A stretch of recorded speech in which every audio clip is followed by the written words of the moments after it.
Amis du jour, chalutations. Pour les petits nouveaux, moi c'est Sekhmet et je vous souhaite la bienvenue dans mon podcast littéraire. Dans mon émission, je vais tenter 3 fois par semaine de vous donner envie de découvrir des livres de tout poil, récents et moins récents. Alors, si ça vous tente, c'est par ici la suite. Aujourd'hui, je vais vous présenter La résidence Saha de Cho Nam-joo, publié aux éditions Robert Laffont. Dans ce roman, nous sommes invités à la résidence Saha.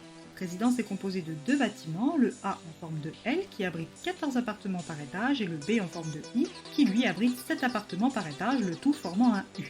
L'espace qui sépare les bâtiments, bien que vaste, est nommé cour par les habitants. Elle dispose d'une aire de jeu toute rouillée et rongée par les bêtes, d'un parking désert puisqu'aucun des résidents ne possède de voiture, d'un point d'eau qui sert à tous aussi bien pour boire, se laver, faire sa vaisselle ou sa lessive, et un potager entretenu par Mamie Fleur, l'une des Saha. À l'entrée de la résidence, une stèle fendue avec les caractères résidence Saha gravés en creux et remplie de peinture verte. Vestige datant d'une autre époque, ces stèles habitent aujourd'hui les ordures des résidents. Comme la mairie ne vient pas collecter les déchets, cet espace initialement destiné à donner envie d'entrer est aujourd'hui plutôt dissuasif et répugnant. La résidence est située à la limite de la ville nommée Town. Dans cette ville, la population est scindée en 2 catégories, les L et les L2. Les L sont ceux qui ont un titre de pleine citoyenneté et sont appelés les habitants. Ils disposent d'un certain niveau financier et de connaissances ou techniques particulièrement utiles à Town. Les habitants mineurs sont soit les enfants des habitants, soit des enfants parrainés par un habitant devenu leur tuteur légal. Ceux qui n'ont pas les qualités requises pour obtenir le titre de L peuvent, en l'absence de casier judiciaire, faire une demande de titre de séjour en qualité de L2. Après un examen approfondi de la situation personnelle et sanitaire, si leur demande est acceptée, ils peuvent rester à Town durant 2 ans. Tous les 2 ans, les démarches doivent être intégralement refaites ou risquent d'être expulsés. La plupart des L2 sont d'anciens habitants de Town qui, faute d'obtenir la qualification L, s'accrochent à cette ville envers et contre tout. Il existe une 3e catégorie non reconnue mais bien connue de tous, les Saha. Ni L ni L2, seulement les rebuts de Town. Mais Town n'a pas toujours été comme ça. Avant, c'était un village de pêcheurs qui a vu défiler des générations vivant exclusivement de la pêche. Et l'augmentation du phénomène des marées rouges a eu raison des parcs piscicoles. Comme cette région ne possédait aucun atout touristique et la taille réduite du port ne permettait pas de conserver des échanges commerciaux lucratifs, la ville s'est progressivement vidée de ses habitants actifs. Un beau jour, un riche industriel, après avoir conclu un accord avec les autorités locales, a fait pousser les immeubles de bureaux et les usines comme des champignons.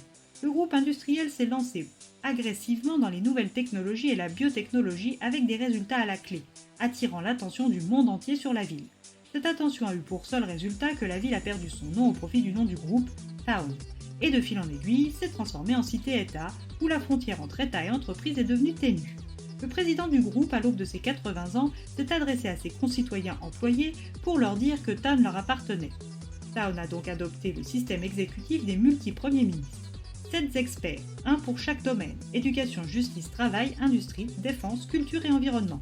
Ces 7 hauts personnages de Town devaient garder leur identité secrète tout le long de leur exercice. Seul le porte-parole du Conseil des ministres est visible du peuple. Nommé par les 7, il a pour mission de transmettre les décisions aux habitants de Town. Très vite après la mise en activité de ce gouvernement, la loi spéciale est promulguée. Les chaînes de radio et télé ont été fusionnées pour n'en faire qu'une. Certains départements universitaires ont été supprimés, un grand nombre de sociétés et commerces ont été contraints à la fermeture pour des raisons diverses et variées, les rassemblements même religieux ont été restreints, certains mots ont été proscrits à l'oral comme à l'écrit, des chansons, des livres, des œuvres ont été censurés et les citoyens ont été classés. Suite à la mise en place de cette loi, de nombreux logements se sont retrouvés vidés de ses habitants et ont été rasés, sauf la résidence Saha grâce à la persévérance de ses résidents qui ont lutté contre les projets de démolition jusqu'à avoir eu gain de cause. Cette communauté s'est organisée et a une vie maintenant harmonieuse sous la houlette de Vieux, le gardien, les yeux et les oreilles de Saha. Jin-Yang est l'une des résidentes et depuis quelques jours, son frère Do-Kyung et sa compagne Soo, une habitante elle, pédiatre, ne sont pas revenus à la résidence. Son cadet et elle ont déjà dû fuir dans le passé à cause des actes de Do-Kyung. Aurait-il recommencé? La découverte de la pédiatre de la résidence morte dans sa voiture sur le parking de la cour de la résidence Saha est-il de son fait?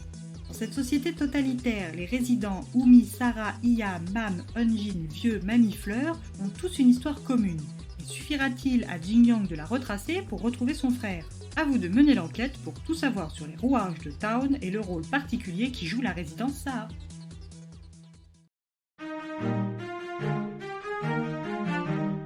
Un roman qui n'a pas vraiment de temps mort et qui ne se résigne pas.